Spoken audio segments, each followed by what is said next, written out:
আমি যখন ক্লাস 8 এ পড়ি শুরুর দিকে, তখন আমার রিয়ালাইজেশন হলো যে আমার আম্মুর আসলে এভাবে থাকাটা উচিত না। তখন যেহেতু আমরা মা মেয়ে খুব একটা এজ ডিফারেন্স আমাদের মাঝে ছিল না, আমরা বন্ধুর মতন ছিলাম। তখন আমি আমার আম্মুকে বললাম, আম্মু তুমি নানু বাড়ি চলে যাও, তোমার এখানে থাকার দরকার নেই। তখন বলল, আমি যদি চলে যাই তখন তোমাদের কি হবে? আমি বললাম যে আমার দাদু, আমার ফুপি ওরা তো আমাদেরকে অনেক ভালোবাসে। আমার ফুপি আমাদের জন্য বিয়ে করেনি, তো আমার দাদু ফুপি আমাদেরকে অনেক ভালোবাসতো। মানে আপনারা একসাথে যৌথ পরিবারে ছিলেন, জয়েন্ট ফ্যামিলিতে ছিলাম। কিন্তু আমি অনেকবার আমার ফুপি বা আমার দাদুকে এটা বোঝাতে চেয়েছি যে তোমরা তো আমাদেরকে অনেক ভালোবাসো, মানে পারে না যে তাদের কলিজাটা আমাদের জন্য ছিঁড়ে দেয়।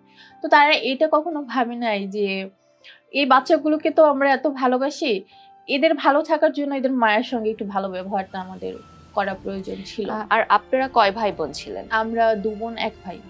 2 বোন 1 ভাই। যেই সময়ের কথাটা বলছেন তখন আপনার ভাই বোন হয়ে গেছে? হ্যাঁ, অলরেডি। আমার ভাইটা অনেক ছোট, তো ও তখন কেজিতে পড়ে। তাহলে তার কিছুই বোঝা কথা না তেমন? না, সে ওরকম বুঝতো না, অনেক ছোট ছিল। তো আমার মনে আছে যে আমার মা আমার বাবার যখন ফাইনালি সেপারেশনটা হয়ে যায়, আমার আম্মু যখন নানু বাড়িতে চলে যায়, তখন একদিন আমার চাচি এসে আমাকে বলতেছে, তোর ছোট ভাই তো দেখলাম সিগারেট খাচ্ছে, মানে কেজিতে পড়ে একটা বাচ্চা। তা আমি অবাক হলাম, মানে ও ছোট বাচ্চা, ও কি করে সিগারেট খায়? তো আমি ওকে ডেকে আনলাম, ভাইয়া তুমি এটা কেন করলা? তো বললো কি, ওই যে আমাদের পাড়ার পাশে আরেকটা পাড়া ছিল, ওটা একদম মানে ওখানে একটু অন্য ক্লাসের মানুষজন থাকতো, মানে আমি কাউকে ছোট করছি না, মানে ওখানে একটু রিক্সাওয়ালা ওই টাইপের এরিয়ার লোকজন ছিল যারা তো ওই ধরনের সিগারেট ওগুলোতে ইউজ টু। তো সেখানে নাকি একটা ছেলেকে দেখলো সে সিগারেট খাচ্ছে, তো ও তো ছোট মানুষ, ও কি হয়েছে বলে তুমি এটা খাচ্ছ কেন? এটা খাওয়া তো ঠিক না, আমার মা বলেছে এটা খাওয়া খুব খারাপ। তখন বলো না, আমার মা বাবা তো আমাকে ফেলে চলে গেছে, তাই আমি এটা খাই, এটা খেলে আমার কষ্ট চলে যায়। তখন ও যে ফেলে দিল সিগারেটটা, তো সেখান থেকে ওটা ও তুলে নিয়ে খাচ্ছে। তো আমার চাচি দেখে ওকে ওটা ফেলে দিয়ে বললো, তুই এটা খাচ্ছিস কেন? তো বললো কি যে চাচি আমাকে তো ও বললো এটা খেলে নাকি কষ্ট চলে যায়।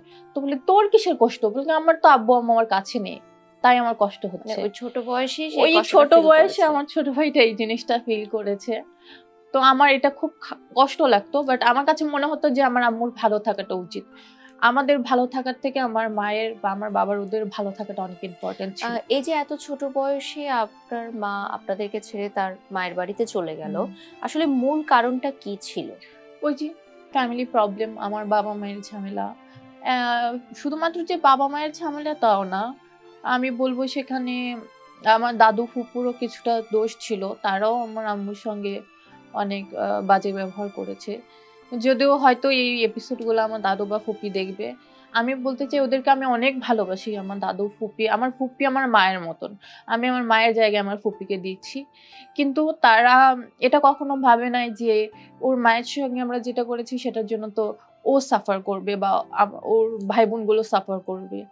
ওদের ভালোর জন্য ওর মায়ের সঙ্গে একটু ভালো ব্যবহার করাটা জরুরি ছিল। আপনার বাবা মার বিয়েটা কি পারিবারিকভাবে হয়েছিল নাকি পারিবারিকভাবে হয়েছিল, কিন্তু পরবর্তীতে আর বনিবনা হয়নি শ্বশুর বাড়ির সাথে?